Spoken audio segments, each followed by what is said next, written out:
O Show da Vida começou uma nova série com o Dr. Drauzio Varela. Desta vez ele mostra as histórias de pessoas que, em momentos muito diferentes da vida, descobriram o diabetes. Histórias de sustos, de mudanças e de reencontros com a própria saúde. Então vamos entender de verdade o que é o diabetes. Por que a doença cresce tão rápido no Brasil? Como ela mexe com o organismo sem dar sinal? E o que cada um de nós precisa saber para não esperar pelos sintomas. A gente vai falar de prevenção, diagnóstico, alimentação, atividade física, tratamentos. Este é um episódio para quem vive com diabetes, para quem tem alguém na família com a doença, para quem quer se prevenir e para quem simplesmente quer entender melhor o próprio corpo. Então respira fundo, ajeita o fone, porque a conversa agora é útil e necessária. Eu sou a Renata Capucci, isso é fantástico.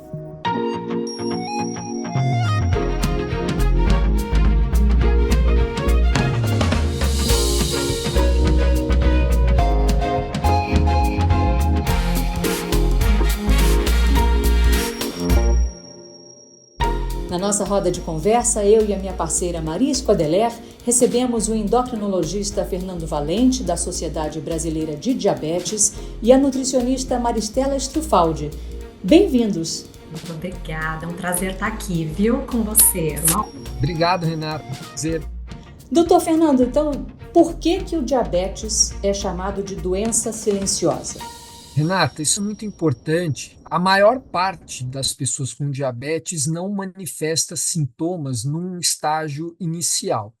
A maior parte dos casos são de diabetes do tipo 2, 90% dos casos, que é esse tipo que tem uma instalação mais lenta com o passar dos anos. A pessoa passa por estágios, ganha peso e fica com a glicose ainda normal, mas com o pâncreas fazendo um esforço monumental para manter aquela glicose, o açúcar no sangue normalizado, né?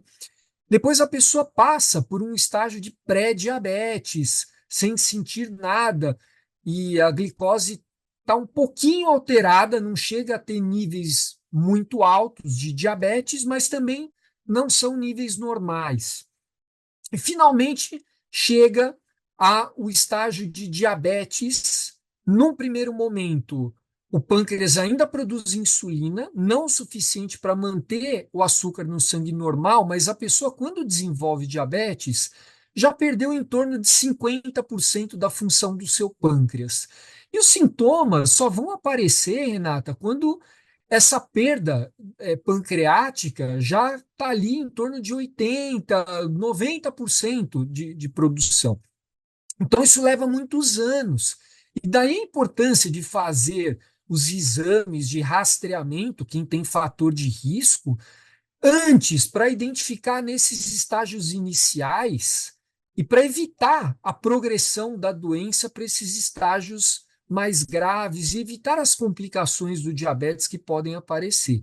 O senhor falou níveis normais de glicose no sangue. O que é um nível normal? Excelente, é muito importante isso.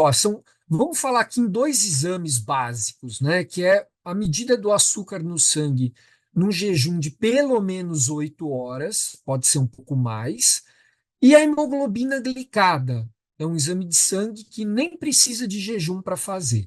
Então vamos falar do que é o mais fácil, né? A pessoa vai ao laboratório, faz um exame do açúcar no sangue, chama glicemia de jejum. Esse exame, o normal é que ele esteja em 2 dígitos, até 99. De 100 a 125 miligramas por decilitro, isso é o que a gente chama de pré-diabetes. E 126 ou mais já seria diabetes. A hemoglobina glicada ao contrário, a glicose é uma fotografia daquele minuto naquele dia. A hemoglobina glicada é uma média dos últimos 3 meses do açúcar no sangue. Então, vamos dizer que aquela fotografia, a pessoa pode ou não sair bem na foto, né? Mas a hemoglobina glicada, ela ajuda a identificar se aquilo é real, porque ela dá uma média. Então, ela pega aí tanto o jejum quanto a hora que a pessoa está dormindo, a hora que ela está comendo, depois de comer, estressada ou não. Então, ela é um exame que complementa a glicemia de jejum. E a hemoglobina glicada normal é até 5,6%. De 5,7% a 6,4%, isso cai nessa categoria do pré-diabetes, e 6,5% ou mais seria já nível de diabetes. Então, a pessoa que faz o exame e a glicada vem 6,5 ou mais, e a glicemia de jejum está 126 ou mais, mesmo sem ter sintoma nenhum, os dois exames falando a mesma coisa, não precisa nem confirmar isso já no outro dia, né? Isso já é diagnóstico de diabetes. Agora, existe um outro teste também que é feito, né, em algumas ocasiões, que é a curva glicêmica. Popularmente o nome é curva glicêmica, né? O nome do teste é teste de tolerância à glicose, e aí a pessoa vai ao laboratório num jejum de pelo menos 8 horas e ela mede o açúcar no sangue e toma uma quantidade padronizada de açúcar, que são 75 gramas de glicose. O normal é que o teste que a gente sempre usou é o 2 horas depois dessa coleta, né? Então, até 139 é normal. De 140 a 199, isso é um pré-diabetes, e 200 ou mais, diabetes, tá? E agora, de 1 a 2 anos para cá, também passou-se a recomendar o exame de 1 hora após essa sobrecarga. Então, 1 hora após essa sobrecarga, até 154 é normal, de 155 a 208 é o pré-diabetes, e 209 ou mais já seria diabetes. São muitos números aqui, né? Mas eu acho que para ficar na cabeça aqui da população, precisa ter esse número da glicemia de jejum, certo? Esse é o exame mais importante, mas a hemoglobina glicada pode também ajudar, complementar, e, em alguns casos, o teste de tolerância oral ele vai ajudar a identificar, primeiro, se a pessoa tem diabetes, segundo, se ela tem pré-diabetes e se esse pré-diabetes é aquele de maior risco para progredir para diabetes, porque não é só o diabetes que a gente tem que tratar, também o pré-diabetes, não só para evitar a progressão para diabetes, evitar que vire diabetes tipo 2, mas também até tentar trazer para valores normais de glicose, Renata, porque hoje nós temos, tanto da parte de estilo de vida, como remédios que são muito eficazes para fazer a melhora do açúcar no sangue. Vamos chegar lá. Maristela, o que é então na prática o pico glicêmico? Como é que ele acontece, por exemplo, num prato típico do brasileiro? Arroz, feijão, aquela carninha, uma farofa, às vezes uma batata frita. Perfeito, Maria, ótima pergunta, e tem uma relação direta aí com o que o Fernando trouxe, né, com muita clareza. O diabetes, ele acaba sendo, né, muito perigoso porque tem esse cenário do quão silencioso ele é. E a hemoglobina glicada, inclusive, é um dos marcadores que mostra essas excursões glicêmicas, esses picos que podem acontecer associados à alimentação ou não, tá, gente? Para vocês terem ideia, ao menos 42 fatores que impactam a glicemia são conhecidos, né? A alimentação é um deles, como o Fernando falou, estresse, qualidade do sono, né? Dentre outros. Então, quando a gente pensa na alimentação, isso pode, claro, variar de organismo para organismo, né? Porque tem muitos fatores ali, inclusive da genética, do estilo de vida, que podem interferir. Mas quando a gente pensa na alimentação, seja num pré-diabetes, né, ou num diabetes, a gente fala que não tem alimento proibido, mas existem melhores escolhas, inclusive com relação a escolhas de combinações. Então, a gente sempre fala, né, Maria, Renata, Fernando, se fala muito do carboidrato, né, dos pães, das massas, do arroz, da farinha, né, a farinha está muito presente. É mito? É mito isso? Então, na verdade, não é mito, Renata, que o carboidrato dos nutrientes, né? Então, considerando proteína das carnes, esse carboidrato dos amidos ou das gorduras, o carboidrato é o que vira 100% glicose e mais impacta a glicemia, essas taxas de açúcar do sangue mais rapidamente, né? Só que não é proibido, né? Então, existe a importância do carboidrato, inclusive, num equilíbrio nutricional e para favorecer saúde global, saúde, pensando em energia, vitalidade, dentre outras questões. Mas é um nutriente que mais impacta a glicemia. Agora, vejam, né? Ele não é proibido e é importante que ele esteja, inclusive, ali no nosso prato brasileiríssimo. Quando eu penso, vamos fazer aqui uma comparação isolada, eu penso ali num arroz, tá? O arroz branco. Eu comparo o arroz branco com o arroz integral. Todo mundo fala isso, né? Ah, tem que ser o arroz integral. Não, não é que tem que ser o arroz integral, isso é um mito, tá? Mas o arroz integral, ele tem uma coisa muito bacana para qualquer pessoa com ou sem diabetes, que é o fato de ter fibra, né? E o que que a fibra faz? A fibra, ela gruda, vamos assim dizer, nesse amido do arroz e atenua essa excursão glicêmica. Só que, se eu como meu arroz branco, né, Maria, que está lá no prato do brasileiro, como com feijão que tem fibra, que tem proteína, uma proteína vegetal, coloco uma boa salada, né, alface, rúcula, cenoura ralada, enfim, tem uma carne, um frango, algo do tipo, eu tenho uma refeição mista, eu tenho uma excursão glicêmica mais organizada, eu tenho uma tendência a evitar grandes picos, né? Então a gente vai pensar aqui em qualidade do carboidrato, mas muito na quantidade e nas combinações, né? Eu falei desse exemplo do arroz integral, gente, não adianta ser um arroz integral que é interessante, tem mais fibra, né? Esse índice glicêmico, que é essa velocidade de absorção mais lenta, mas de repente a pessoa vai lá e come uma panela de arroz integral. Então, a quantidade de carboidrato ela é muito soberana também mediante a isso. Então, a gente sempre traz que não há alimento proibido, existem combinações nutricionais que conseguem, em paralelo a toda essa visão multidisciplinar, evitar picos, né? E isso varia de pessoa para pessoa e varia até mesmo muitas vezes de refeição para refeição. Maristela, e as frutas?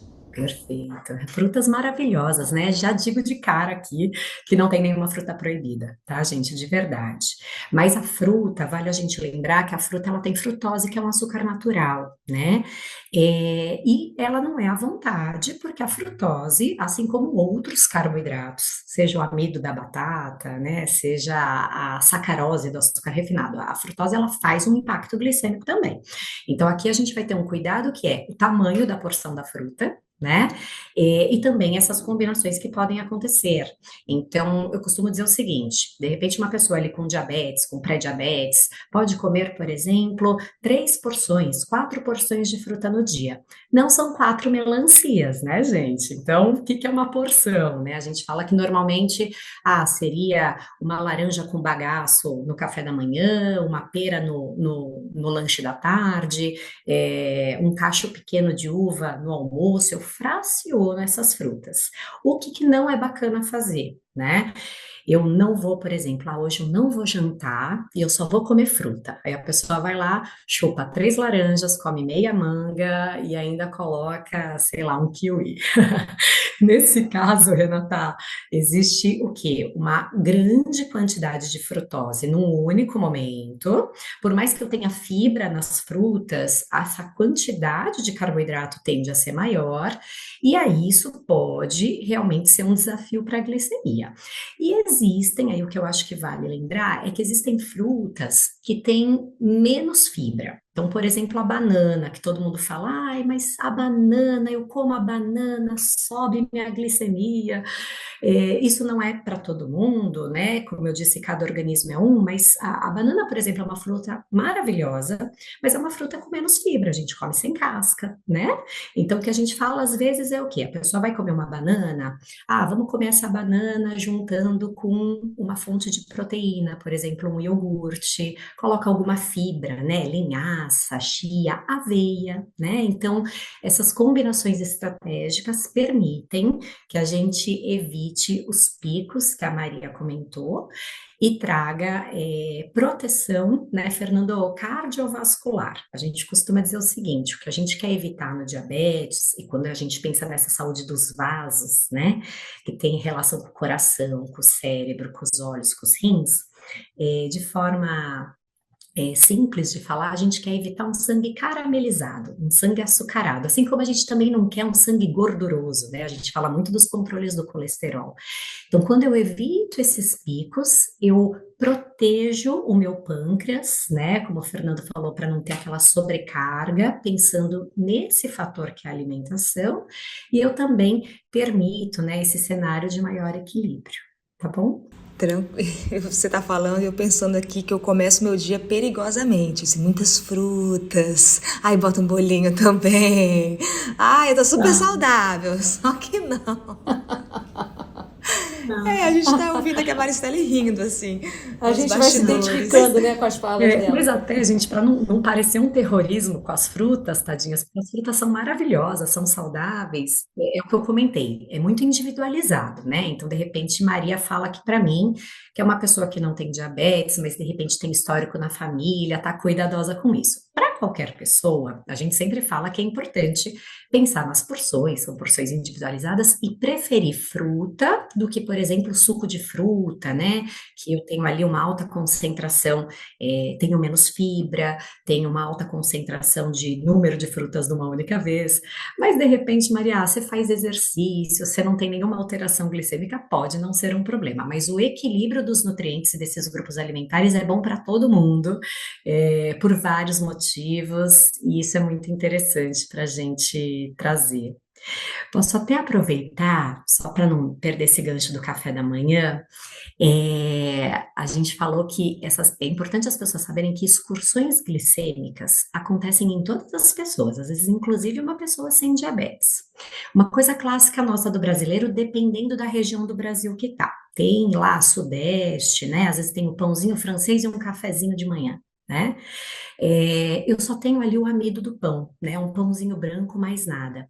Às vezes, só o fato de pegar esse pãozinho, gente, e colocar um ovo mexido, né? Ou como eu comentei, tem a fruta, mas com uma semente que tem gordura boa, tem fibra, a história é outra, né? Hoje nós temos e vivemos uma época de sensores de glicose, né, Fernando? Onde a gente consegue ver, inclusive em pessoas sem diabetes, com pré ou diabetes, o que acontece no decorrer das 24 horas. E a gente vê muito impacto da alimentação.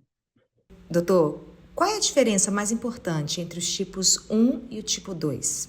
É ótima pergunta, Maria, porque são doenças diferentes que recebem nomes parecidos, né? Os dois são diabetes mellitus, mas o tipo 1 é uma doença autoimune.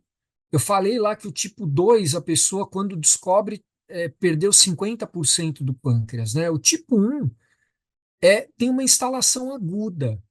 A pessoa, quando descobre, ela tem só 10, 20% do pâncreas funcionando, então ela já se apresenta com muitos sintomas, com vontade de beber muita água, muita sede, né? É, vai ao banheiro urinar várias vezes, acorda à noite para urinar, perde peso sem motivo, num curto espaço de tempo. Então, diabetes tipo 1 é uma doença aguda, autoimune, que aparece mais na infância e adolescência, mas pode aparecer em qualquer idade, tá? Nós temos metade dos casos, pelo menos, se apresentando depois dos 18 anos. E muitas vezes essas pessoas, infelizmente, não recebem o diagnóstico correto de diabetes tipo 1, elas são rotuladas como tipo 2, porque no imaginário, aí, inclusive dos médicos e dos profissionais de saúde, o diabetes tipo 1 é uma doença de criança magrinha que usa insulina. E o tipo 2, de uma pessoa com uma obesidade adulto já para idoso. E hoje nós estamos vendo, primeiro, então, o tipo 1 pode se apresentar em qualquer momento, em qualquer fase da vida, primeira coisa. Segundo, as pessoas com diabetes tipo 1 também estão ganhando peso, assim como a população geral, está todo mundo ganhando peso, certo? Então, nós temos também as pessoas com tipo 1 manifestando ganho de peso e algumas pessoas com excesso de peso tendo manifestação, abrindo um quadro de diabetes tipo 1, tá? Então, pode acontecer também de uma pessoa com sobrepeso e obesidade manifestar essa clínica aguda e ser tipo 1.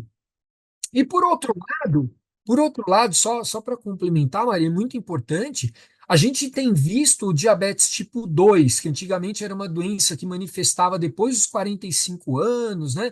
Hoje a gente, inclusive, recomenda que todo mundo a partir de 35 anos de idade faça exames, mesmo que se alimente direitinho, não tenha história familiar, tenha o peso adequado, porque o diabetes tipo 2 está aparecendo mais cedo. Nós temos jovens, adolescentes, adultos jovens manifestando diabetes tipo 2. Então, para confundir ainda mais aí, porque nós estamos tendo uma sobreposição, né? Mas o diabetes tipo 2 é uma doença que está mais relacionada a hábitos de vida, está relacionado ao ganho de peso, principalmente, não só peso globalmente, né? Mas acúmulo de gordura na região da barriga. Isso causa inflamação, aumenta a resistência à insulina. Então, a pessoa até tem insulina, mas a insulina não consegue agir direito, fazer o papel dela de colocar o açúcar do sangue para dentro das células. Ao contrário do tipo 1, que não tem insulina, ou tem muito pouquinha no primeiro momento e cai para zero. E aí ela precisa, desde o primeiro momento, receber insulina.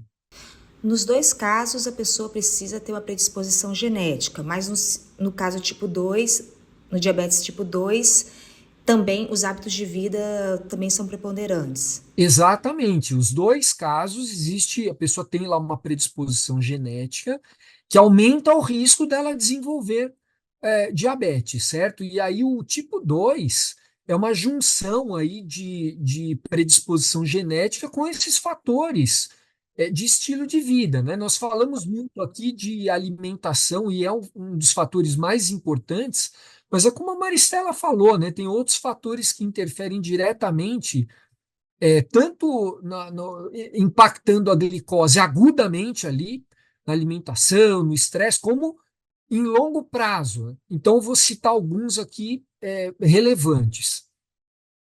Não vai ser tomar um suco de frutas ali no momento, ou comer 5 mexericas de uma vez que vai fazer a pessoa desenvolver diabetes, mas ela faz sistematicamente uma alimentação pouco saudável, com produtos ultraprocessados, que estão absolutamente normalizados, né, no nosso dia a dia, consumindo suco de frutas ou refrigerantes, ou poucas fibras na alimentação, muita gordura saturada.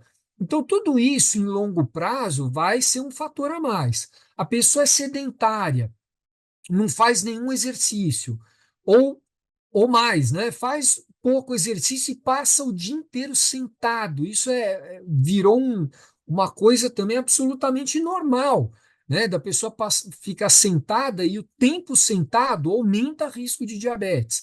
Ou o estresse, ou dormir pouco, que virou também um problema do mundo moderno. Dormir menos de 6 horas é claramente ligado ao aumento do risco de desenvolver diabetes. Para cada hora a menos que, em média, né, que a pessoa dorme,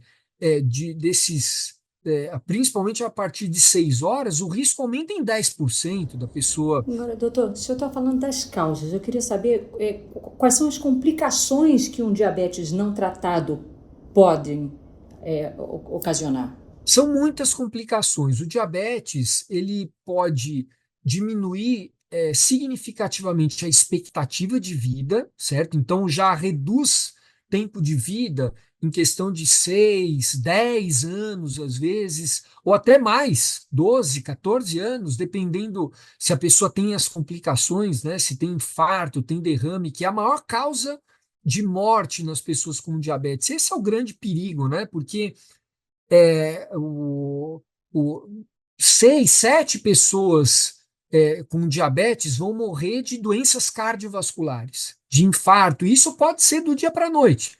É como a gente estava conversando aqui, uma doença silenciosa.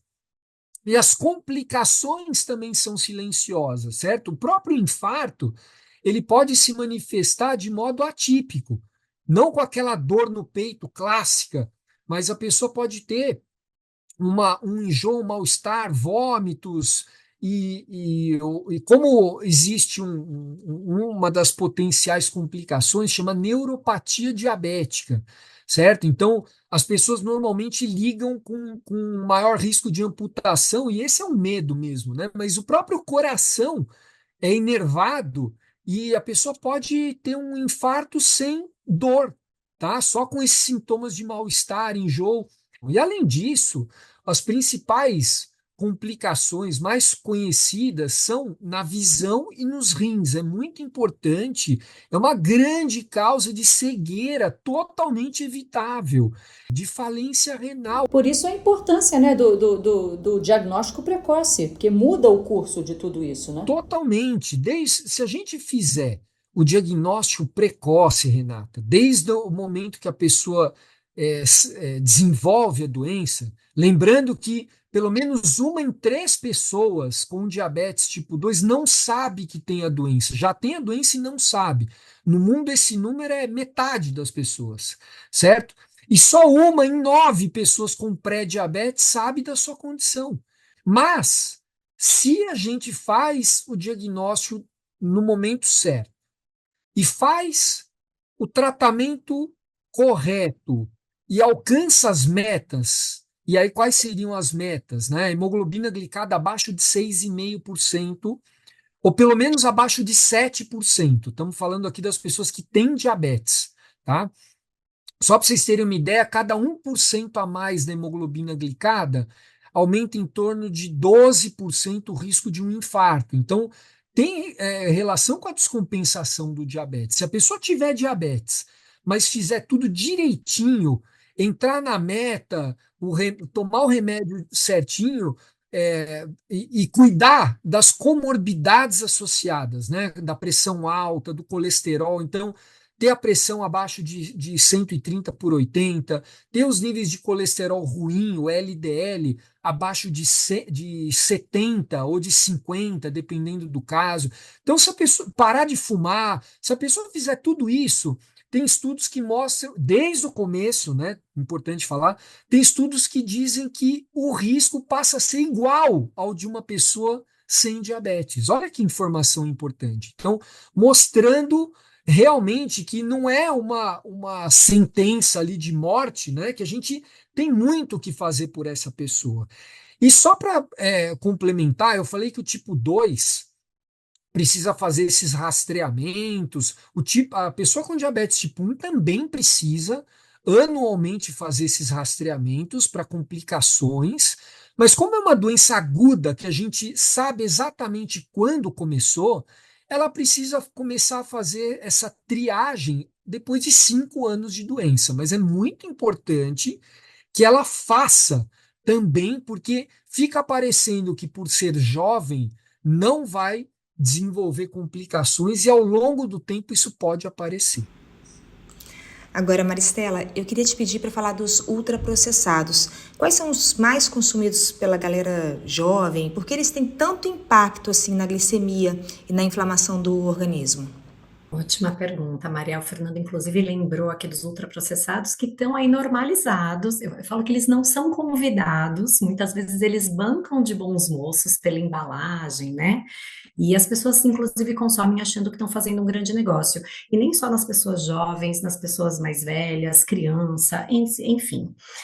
Quando a gente fala em ultraprocessado, então vejam, nem todo industrializado é ruim, tá? Mas quando eu falo em ultraprocessamento, eu tenho um produto que ele tem aditivos, né, químicos, além de mais sal, mais açúcar oculto ali para conservar o alimento, tá?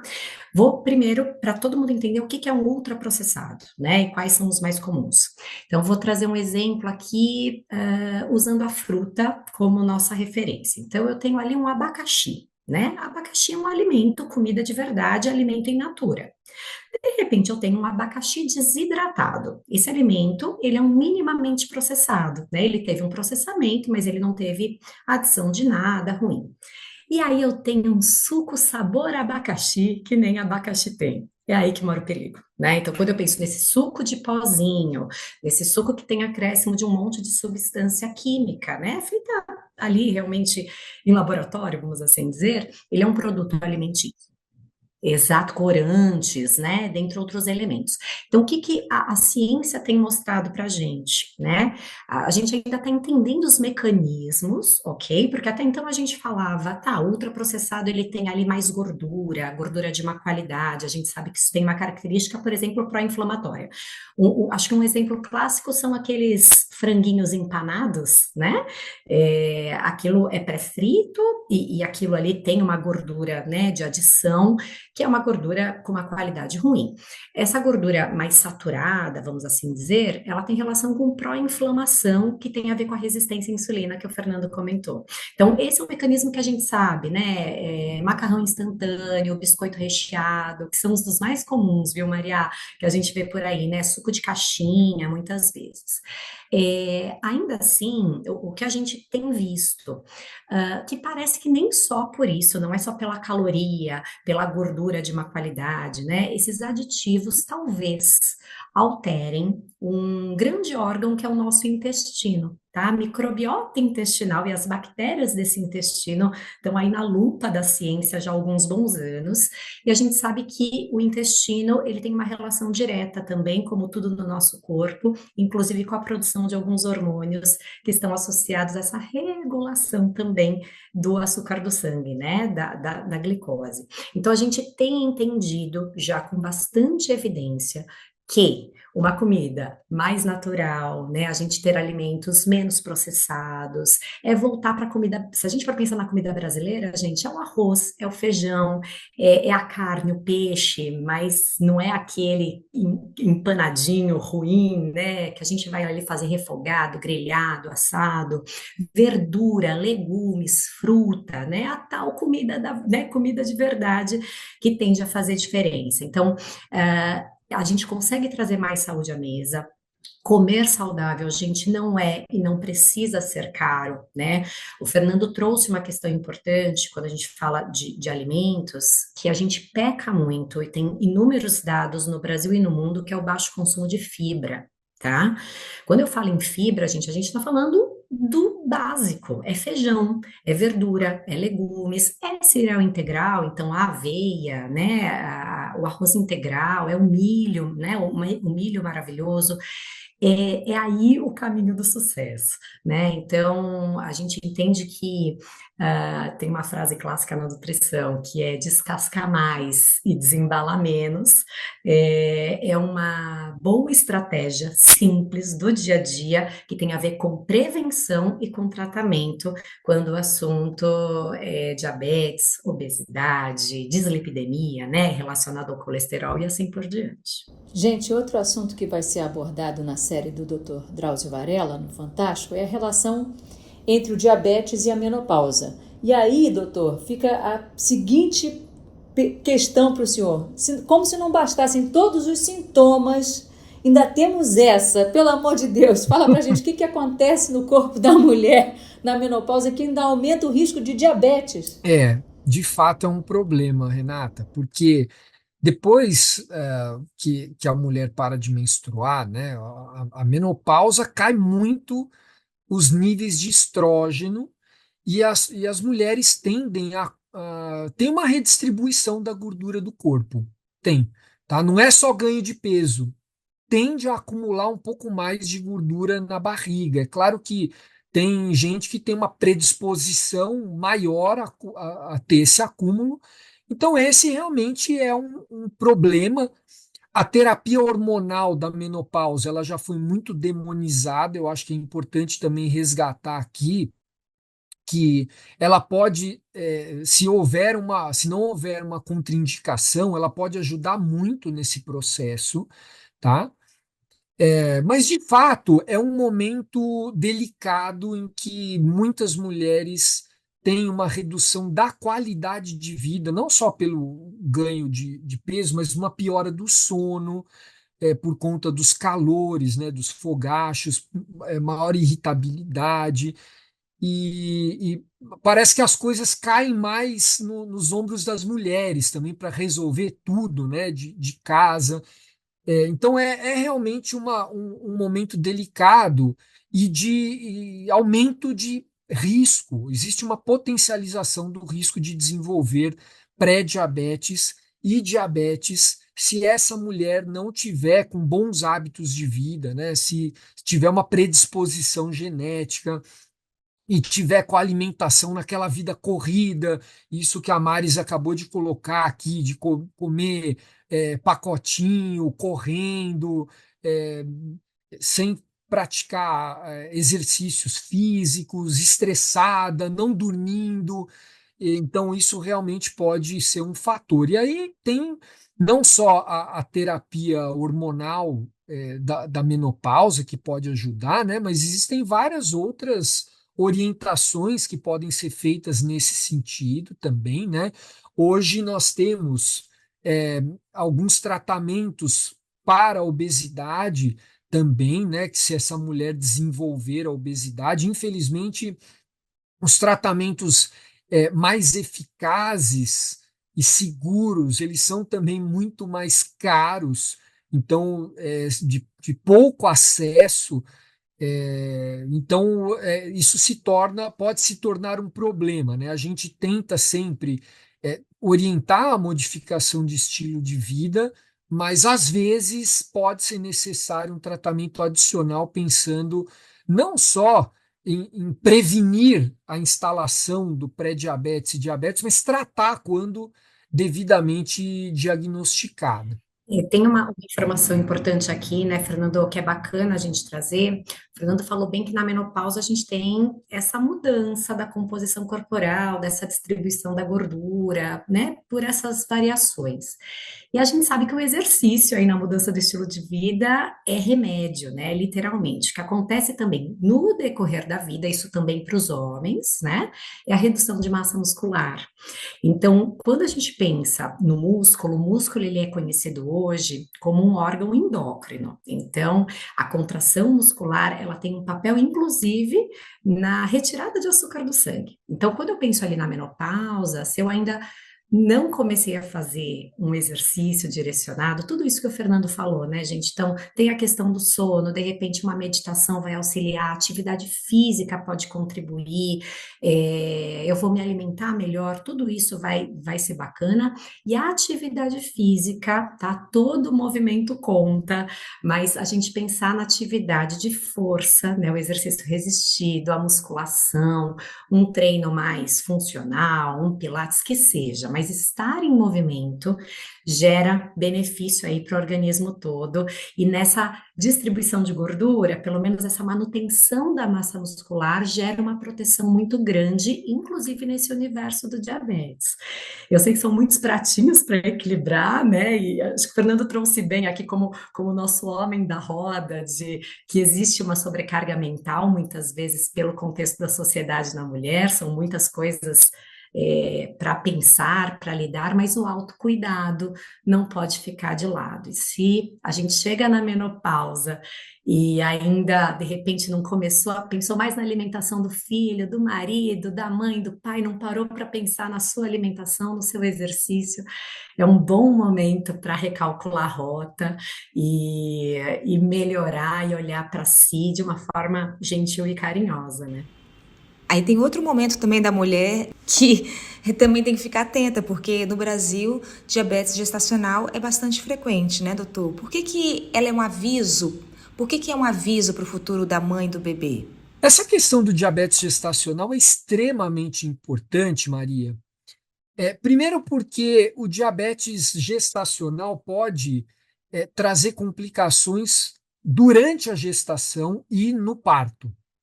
Isso é um fator relevante, então vale a pena fazer um exame, idealmente até antes, né, de engravidar, ver como é que está a situação, mas logo no primeiro trimestre também fazer uma glicemia de jejum.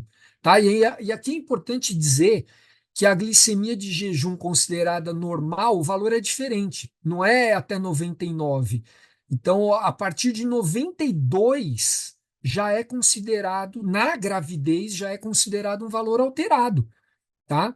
Agora, se essa mulher tem um valor abaixo de 92 de glicose no jejum, entre a 24ª e a 28ª semana de gestação, ela deve fazer um teste de tolerância à glicose, que é a curva glicêmica, tá? Para ver se de fato não tem mesmo diabetes na gestação, né? E aí mede tempo 0, 1 e 2 horas depois de tomar aqueles 75 gramas de açúcar, né? Então, aí os valores seriam já de alterado, seriam 92 no tempo 0, 180 1 hora e 153 2 horas depois, né? Mas tudo isso para dizer o quê? Se for identificado diabetes gestacional, é importante modificar o estilo de vida e, se não for suficiente para o atingimento das metas de açúcar no sangue, usar medicamento, e aí o medicamento mais indicado é a insulina. Por fim, Maria, é muito importante a gente dizer aqui que não é só um prejuízo ali durante a gravidez ou no parto, tanto para a mãe quanto para a criança. Essa criança que nasce de uma gestação em que ela é exposta a excesso de açúcar na vida intraútero, ela tem um risco muito aumentado de desenvolver obesidade e diabetes na vida adulta.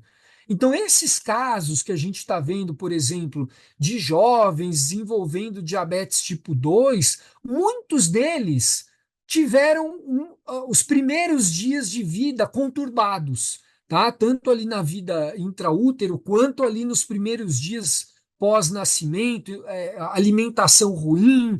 Então, a gente está vendo a consequência disso nesses jovens que já estão com a sua saúde comprometida. E isso não esses casos de diabetes diabetes gestacional, Maria, não são raridade, não. 1 em cada 5 gestações acontece isso.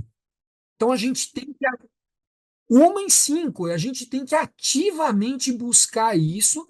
Isso está acontecendo mais frequentemente também, Renata, porque as mulheres, por estarem se inserindo no mercado de trabalho, a gestação tem acontecido numa idade um pouco mais à frente, né, do que acontecia antigamente. Então, nós estamos tendo uma junção de fatores, né?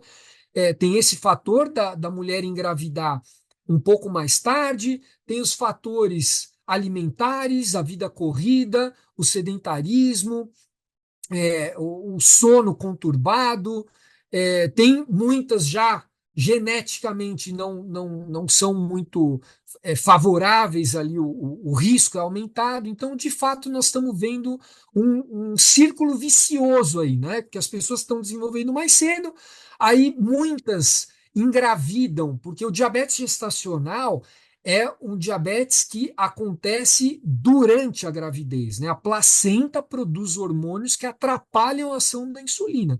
Mas nós estamos vendo, isso é 80% dos casos, né, de diabetes na gestação, mas tem aquelas mulheres que já têm diabetes e engravidam, certo? Que é esse outro restante de casos, esses outros 20%. 10% sabe e os outros 10% não sabem, mas já tem a doença antes da gravidez.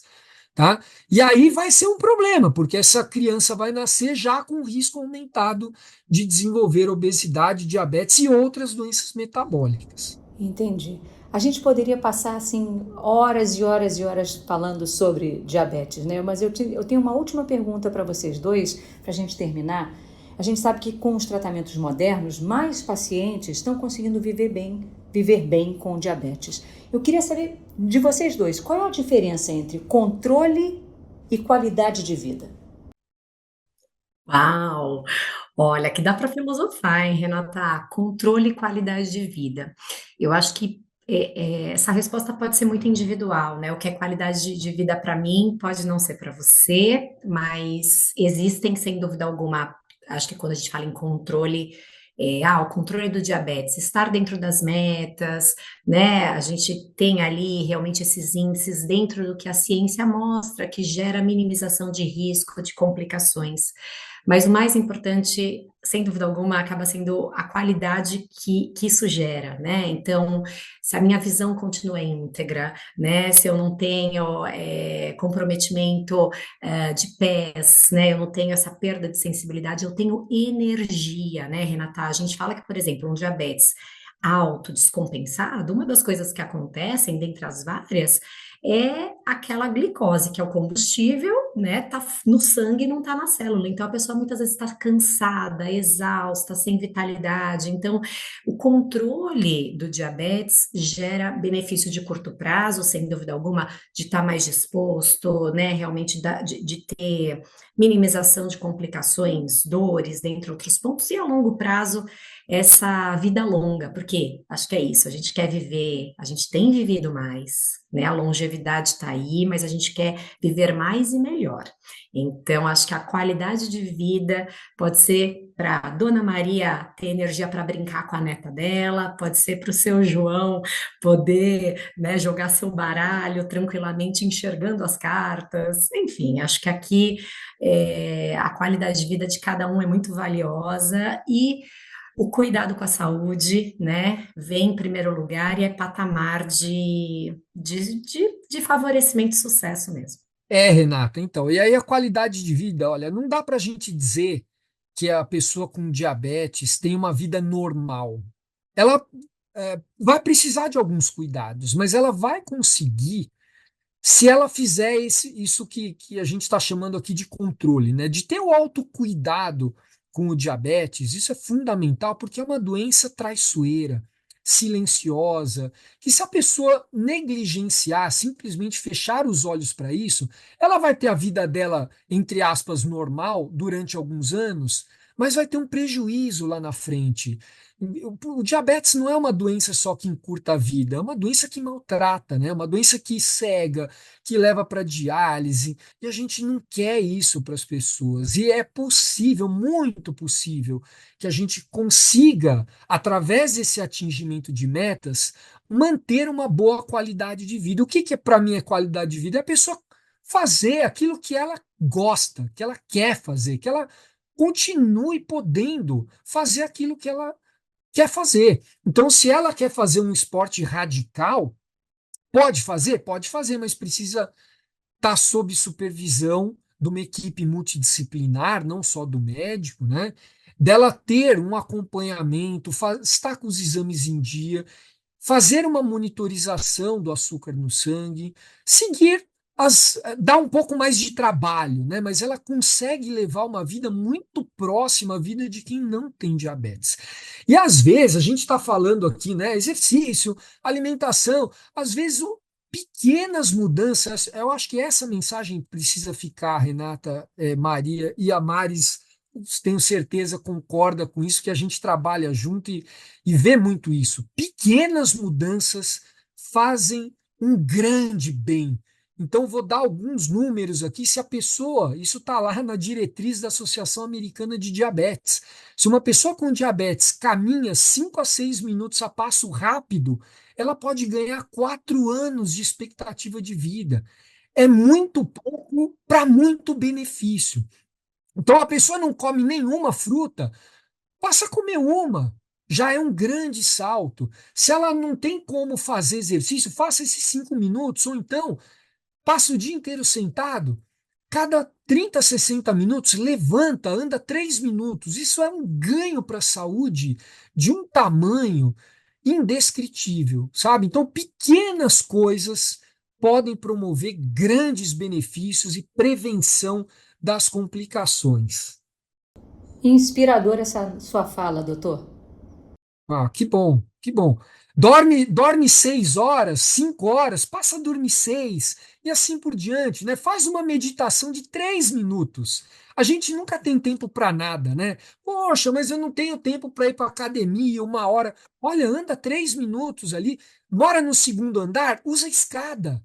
Não pega o elevador. Isso vai ser um benefício para a tua saúde, né? 3 minutos de meditação ali, respira um pouquinho entre uma atividade e outra.